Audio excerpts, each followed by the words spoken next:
বন্ধুসকল, অসমত যেতিয়া কোনোবাই মুছলমানে বা কোনোবা সংখ্যালঘুৱে ৰেপ কৰে, তেতিয়া অসম আৰক্ষীয়ে সিহঁতক ক্ৰছ ফায়াৰ দি মাৰি পেলায়।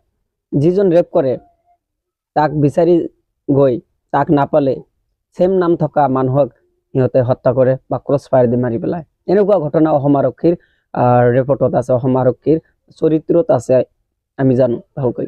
কিন্তু ছেম ৰেপ, গ্যাং ৰেপ যেতিয়া অসমত কোনোবাই সম্প্ৰদায় বা হিন্দু সম্প্ৰদায়ে কৰে, মন্দিৰৰ ওচৰত লৈ সেইটো আবাৰ আকৌ ভিডিঅ'ত সহকাৰে প্ৰকাশ কৰে, তেতিয়া তেওঁলোকৰ বিৰুদ্ধে কোনো একশ্যন নলয় অসম আৰক্ষী চৰকাৰে তথা ভাজপা চৰকাৰ আৰু আমাৰ হিমন্ত বিশ্ব চৰকাৰে।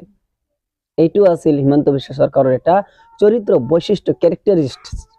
এইটো আমাৰ অসম চৰকাৰৰ কেৰেক্টাৰিষ্ট। অসমত সংখ্যালঘুৰ ওপৰত নিৰ্যাতন চলিছিল, চলি আহিব। কিয়নো ভাজপা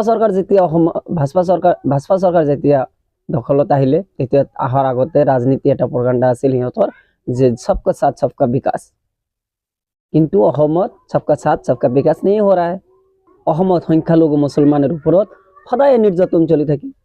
কিছুদিন আগতে হিমন্ত বিশ্ব শৰ্মা চৰকাৰে বিধানসভাত এটা লিষ্ট প্ৰকাশ কৰিলে, অকল মুছলমানৰ লিষ্ট। এক মাহত কিমানটা ধৰ্ষণ হৈছে, বলৎকাৰ হৈছে, এইটো লিষ্ট। কিন্তু হিমন্ত বিশ্ব চৰকাৰে হিন্দুৱে যে বলৎকাৰ কৰে, গ্যাং ৰেপ কৰে, সেইটো কিন্তু ৰেপ লিষ্ট দিয়া নাই। এটা মই নহয়, হিন্দু মানুহেই কৈ আছে এইটো কথা। এইটো হল আমাৰ ভাজপা চৰকাৰ আৰু আমাৰ অসমৰ হিমন্ত বিশ্ব শৰ্মা চৰকাৰৰ নীতি বা বৈশিষ্ট্য। কোনোবাই মুছলমান যদি ৰেপ কৰে, সিহঁতৰ তেজ ইমান গৰম হৈ যায়, ফাটি এইটো চামৰাৰ ওপৰ দি ওলাই আহে। সেই মুছলমান মানুহজনক কেনেকৈ মাৰিব, কেনেকৈ হত্যা কৰিব, কেনেকৈ ক্ৰছ ফায়াৰ কৰিব, সেইটো অসম আৰক্ষী চৰকাৰে ভাবে। অসম আৰক্ষী চৰকাৰে পানীত পেলাই মানুহক মাৰে, এনেকুৱা চৰিত্ৰ আছে। কিন্তু অসম আৰক্ষী চৰকাৰে এতিয়া নিমাত কিয়?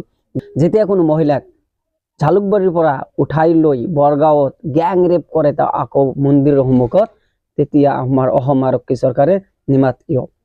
আমাৰ হিমন্ত বিশ্ব শৰ্মা চৰকাৰে নিমাত কিয়? আমাৰ সদৌ অসম ছাত্ৰ সংস্থাৰ নেতাসকলৰ নিমাত কিয়? শৃংখল চলিহা নিমাত কিয়? শৃংখল চলিহা তই কেলা বহুত বৰ ডাঙৰ ডাঙৰ কথা কৈছিলি, এতিয়া কত টোপনি মাৰি আছা? সিংহৰ নিচিনা গৰ্জি উঠা সিংহ চলি এতিয়া নিঘুনিৰ নিচিনা হৈ আছা। এতিয়া মাত মাতা, হিমন্ত বিশ্ব চৰকাৰৰ বিষয়ে মাত মাতা। কিয়?